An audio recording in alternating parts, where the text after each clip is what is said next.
Lili Fini Zanuck, you are one of the producers of HBO's Bessie, which tells the story of blues legend Bessie Smith, and now it's nominated for 12 Emmys, including Best Television Movie. But it's taken quite a long time to get to this point. At what point did you first become involved in the project? I first became involved in the project 22 years ago. It was a script by Horton Foote that was brought to my husband and I. Um, this very kind of original story, seeped in this kind of Southern tradition, as Horton Foote's, known for. And at that time, we brought Queen Latifah to LA to test for it. At that point, I'd only seen her on MTV. She hadn't done the MTV show. I just seen her as a rapper. So it was a kind of a leap and an assumption that she could sing. So we brought her out and she tested, and that test is on HBO right now on the extras. You can watch it. She was about 19, 20 years old. She sings and she acts in it. And even at that age, she didn't have any trouble getting to that in performance or vocally. And I mean, she says that the years have been good because she's added more living to her experience, but she was ready then. Anyway, we could not get it made then. So we went from studio to studio. We set it up many times, and just nothing happened. But Queen Latifah always checked in with us and what was the status on the project. So about 8 years ago, she developed some clout at HBO. And she was able to use that, kind of the conversation you have after a hit where they say, what would you like to do next? And she said, Bessie. So we went into development at HBO, and 8 of the 22 years was spent at HBO. And finally, we got a script that everybody was excited about, and we got Dee Reese. So it just came together.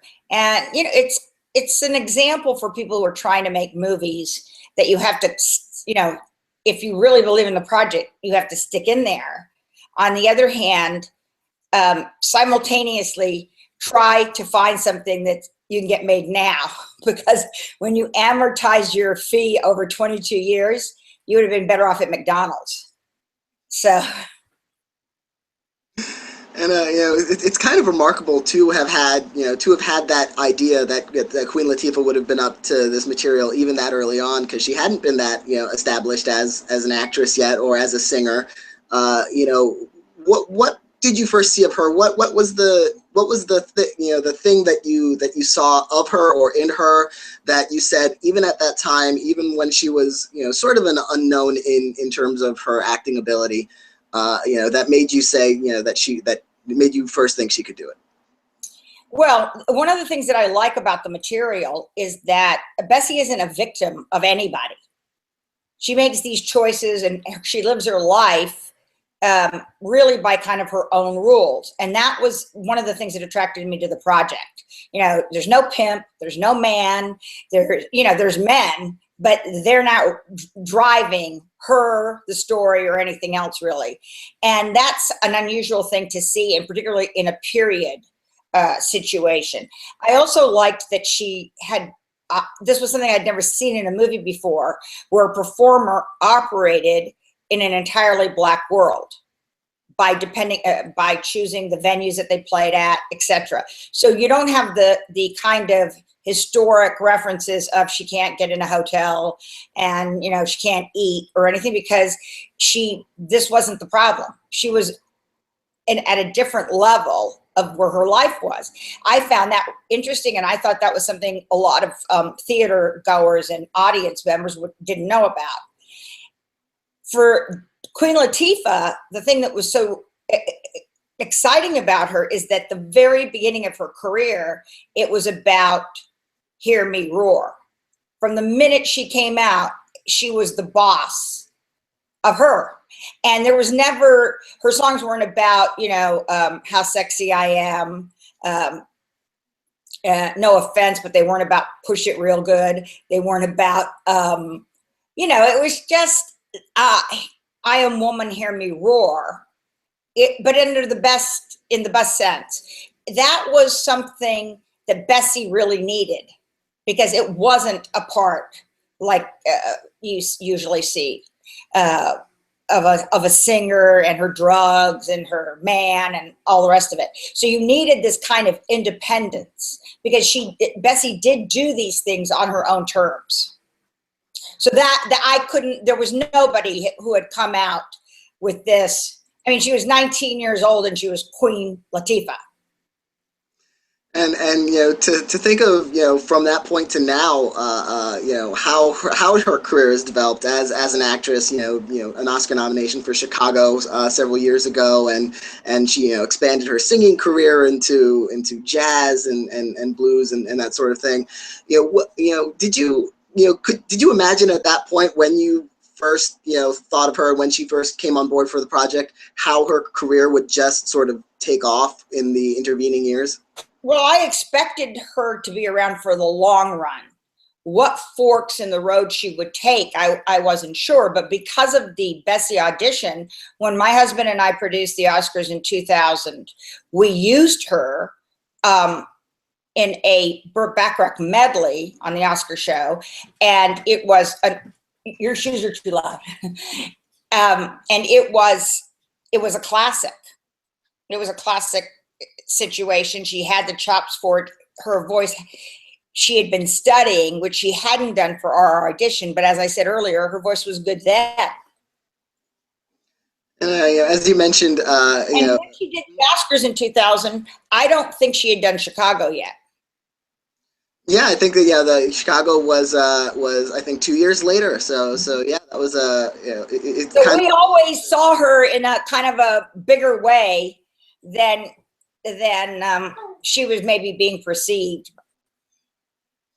An early screenplay, for the project was written by the late great Horton Foote. And what ways did the project change, or the script, or the approach to the story change from that early point to the final version that was co-written and ultimately directed by Dee Rees? In a lot of ways, not a lot. I think that each script, what determined what happened was that there wasn't a climate for the movie. This is basically somewhat of a very simple story about this woman. And, she dies rather young. There's only so many variations on this take. She was a brawler, she was a baller, she was all of these things. So I think if you took all the 22 years of scripts, yes, there would be deviations, maybe a few more characters, maybe less family, sometimes more family. But it was this story, and I don't think the time was right before. When my husband and I first started working on it, one of the big concerns that the studios had is that this movie wouldn't travel. It would play this domestic market, and then where were you going to, what was your foreign on this movie? I think the advent of HBO makes what you can do with your movie a whole new game. And you see that shifting all the time. I mean, there's no doubt that the amount of content providers that we have is helping good material get made. Because all of us have something put away that is now considered too small for a major studio that just doesn't have enough bells and whistles. And but it should be told, and I think that's why you see Steven Soderbergh going to television in some ways. I think the David Fincher with House of Cards was another great example. And I think you're going to see more of that. I think you're going to see more very important filmmakers like Scorsese with Boardwalk Empire that are going to come into television, because it's going to be the only place that we can tell certain stories. And I think with the creative freedom that you have, like, for example, at Netflix, I don't know why I'm talking about this. I'm supposed to be talking about Bessie, but on a side note, you get a lot of talent really, really interested. So I think that I think that without HBO, this could have taken another 22 years or maybe never been made. It's interesting. Another element. I don't know if this had any influence on being able to get it made early on versus now, but certainly the climate around LGBT rights, and this is a story very much about a bisexual woman, unapologetic. Was there any resistance to that early on at any point to telling that side of her story? No, there was never any resistance to that. There might have been more resistance to the fact that there's only two white people in it for like 2 seconds. But and my husband and I did think sometimes that maybe that was a little bit of a problem, but none of her, we've had scripts where her sex life, her drinking, her brawling was much more extreme than this movie. And after developing, this project for so many years, and then finally landing it at HBO, how did it feel to finally actually start the production? Was it a big relief? Was there more pressure because of how long it had taken? Well, unfortunately, we never really get to celebrate, because even when we get a green light, we're still arguing about the budget and, get this down and all of that. So I would say the celebratory aspect of it really came for me by seeing how HBO rolled this out. Because that's also kind of an indicator for you, even in the studio system. And then how well it was received and just how great it was. I mean, I had my opinion that it was great, but it's also nice to have that not substantiated in some way. And then after the rollout, of course, the 12 Emmy nominations, TV movie, writing and directing, and also, the actors, Queen Latifah, Monique, and Michael Kenneth Williams all nominated. How did that feel to see that, to see it, come, into its own in that big way after all that time? Well, that feels incredible. And we had already won the Critics' Choice Award. So, of course, we were a little nervous about what the Emmy nominations were, but, when that happens, when those nominations are going to come out, in your mind and in your heart, you think, well, if we get 2, we're going to be so happy. So all of a sudden, when you get that many, you just can't even believe it. It's very, very exciting, because it also speaks to the fact that it wasn't a single element. Like in some movies where an actor gets nominated, but nobody else, or the filmmaker. This lets you know in its totality it works. And you've produced a number of successful films over the years on the big screen. Cocoon, and of course you won an Oscar for Driving Miss Daisy, which was another big awards winner for you. I believe that made you only the second woman ever to win the Best Picture Oscar, if I'm not mistaken. That's correct. I was the second woman to ever win Best Picture. Was that sense of history, on your mind when you won, or maybe do you think about that in hindsight? Well, there was some irony to it in that the first woman, Julia Phillips, had won for The first woman, Julia Phillips, had won for The Sting, which my husband executive produced. So it was interesting that for both women who won Best Picture, my husband was involved. I'm so sorry. Where were we? No, I was just wondering. Where I was? Is it Julia Phillips? Yes, it was. Julia Phillips was the first one. Okay, good. That's why I was stuttering for you, because I was like, oh my God, I couldn't remember if she had the same name as her husband. Or... Do you think about that in hindsight now? Like, does it mean something different to you, that, and especially given that several more women have won in the years since you won for Driving Miss Daisy? Did that feel sort of important to you, special to you in that way? Well, yes and no. This is not an easy business for women. It actually, in my opinion, isn't easier than it was 30 years ago or 35 years ago when I started. I don't think we've made giant strides at all. And the numbers speak to that. So in some ways, I think the biggest strides we've made have been due to Shonda Rhimes. the way she writes for women and these powerful women that she creates.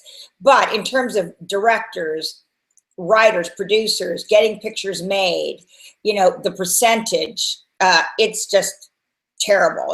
And I get these numbers all the time because there are people at different universities who compile this. And so when you look at it on a scale, the movement has been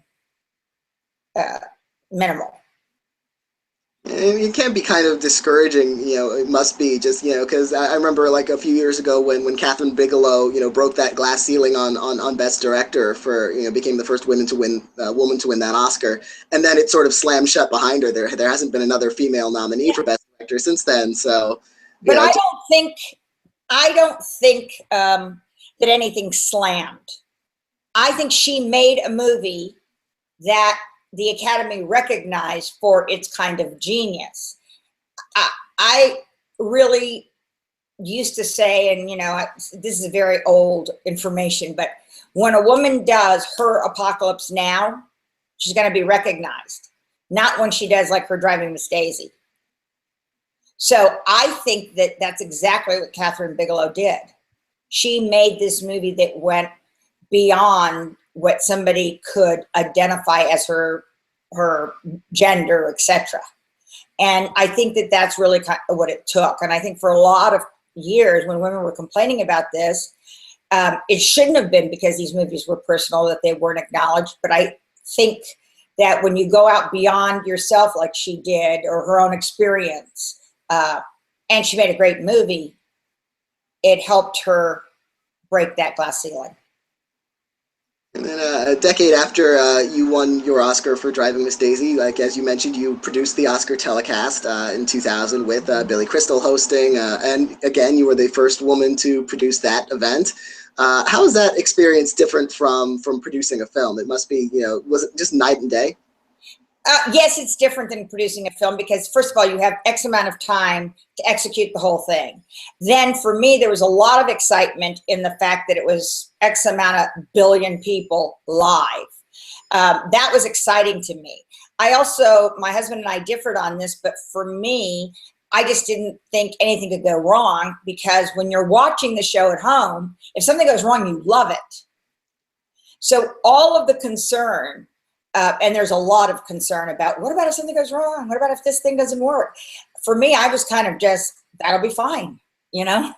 And when you have somebody like Billy Crystal who can just in the moment deal with anything, it wouldn't matter. A light could have fallen, you know, somebody could have lost their voice. He would have been able to do a riff on it. So that also gives you a lot of kind of comfort or insurance. So the whole thing to me was fun. The frustrating thing is that even with all the choices we made to bring the time down, we didn't really bring the time down. And we were even editing while we were being broadcast. You know, Billy Crystal does the same thing. He starts dropping routines that he has planned based on where we are on the clock. And my husband and I were doing the same thing. We had clip packages and things like that. You just start dumping them. They're not going to make it because you see where you are at the 2 hour mark, and you know, or the hour mark, you know that this show can't run that long, and you might as well just dump this stuff. Did you did you have to drop any particular segments that were just like really tough, like, you know, killing your babies kind of thing, just so you know you really missed it? Yes, we had done a clip package that was pretty interesting about children and things, children actors and stuff like that. But you know what? You just do it. You know, you just do it, and Billy's doing it at the same time. You know, you're just figuring out, you know, how we're going to make it faster. And even though the night before you have a live run, you can't really anticipate what happens in the moment. So you do start, you're so surprised that you're like 7 minutes behind in the first 30 minutes. We at Gold Derby are you know, we love awards and award shows, and I'm wondering, you know, having had the experience of producing a telecast, did you come away with, you know, any lessons or insights into what elements you think, you know, personally make for an ideal award show telecast? The host helps. I think it either works best to have a great host or to just have somebody that brings people on and off, but not to have somebody that's not a great host attempt it. So a host really, really helps.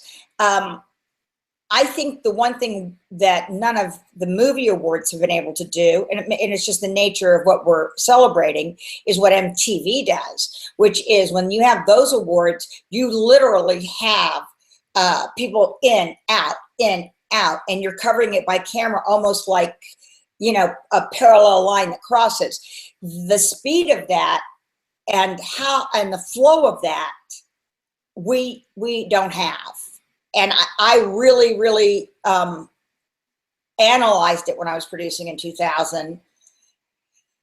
I think part of the nature of the problem is that you don't have the casual atmosphere that you have at the MTV Awards, at any other award, you know, even the Golden Globes. But there are things that happen, particularly on the music awards, where you say to yourself, oh, I'd love to watch that again. And on MTV, it starts right away.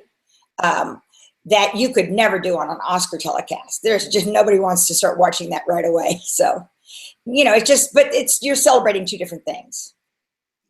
One of the great things about you know, some other award shows that are able to do, like, you know, the Grammys or the Tonys or the MTV Awards, is, you know, a lot of those kinds of art forms you're able to sort of, you know, have performances of on stage and things like that. You know, part of me always, you know, half jokingly thinks, you know, I would love an Oscar telecast where they do a scene from Boyhood live on stage, or Babel, or you know, one of the nominated films. Just do it like a play on stage for a segment. Yeah, that's a little bit of the problem. My husband and I had a conversation about that all the time, because when we did it, we were at the Shrine, which I think seats about 2,000 people. But it doesn't matter if it seats 2,000 or 1,700. The show is going out to 1 billion or more than that now.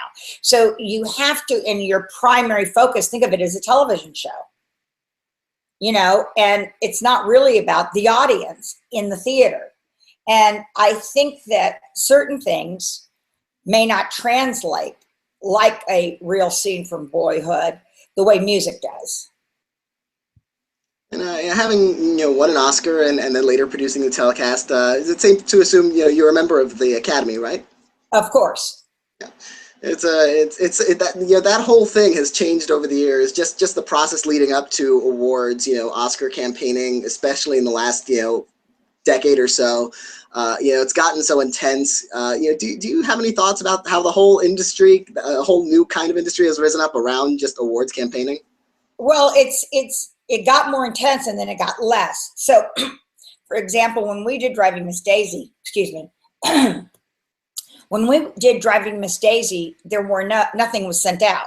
You had to see the movie in the theater, and of course, the Academy, no DVD, there's nothing. So then we went to a period where we had these mailings of the material, and the more you could get out by Thanksgiving, the better, because people would start to watch them. And that was very exciting to all of a sudden have a picture available to you that was simultaneously playing in the theater. Nobody ever guessed that you'd be doing that on iTunes all the time. Anyway, then after we had these boxes, at the very beginning of sending out these DVDs, etc., the studios would make these elaborate boxes of all of their potential movies. Then, you know, they were told that they couldn't. It had to just be a simple package. But now you can't campaign like you could. So, for example, even 3 years ago, I could have lunch for a nominee. Now that is considered campaigning, and you can lose your nomination. So they have gotten so strict.